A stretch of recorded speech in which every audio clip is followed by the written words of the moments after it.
my name is Nick Filtz. I'm a real estate advisor with Engel & Volker St. Pete and St. Pete Beach.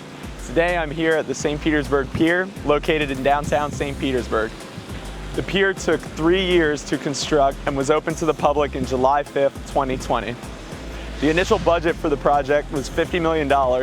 It ended up costing about $93 million to complete. The pier boasts 26 beautiful acres and is home to many restaurants, bars, a beach, and much more. Let's go check it out.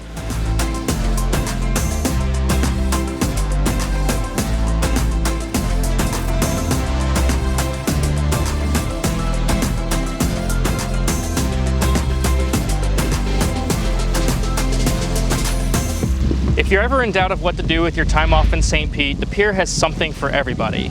Between museums, various art displays, an aquarium, there's something to do all the time. The pier is also a fantastic spot for seasonal events like Piertoberfest, Shamrock Fest, and Winter Beach, but they do host market local vendors all year round. You should come check it out.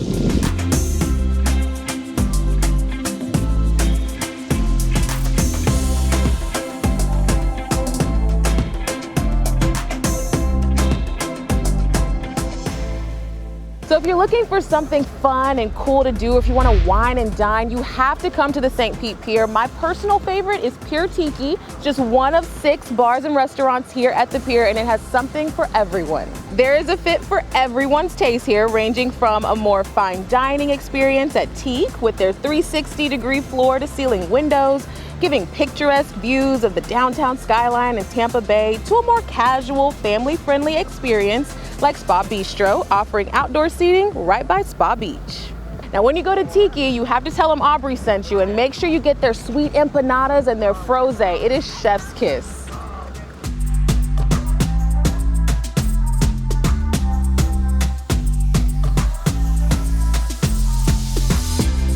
Thank you all for tuning in. We hope you enjoyed your tour of the pier, and we look forward to finding your dream home here in St. Petersburg. Take care.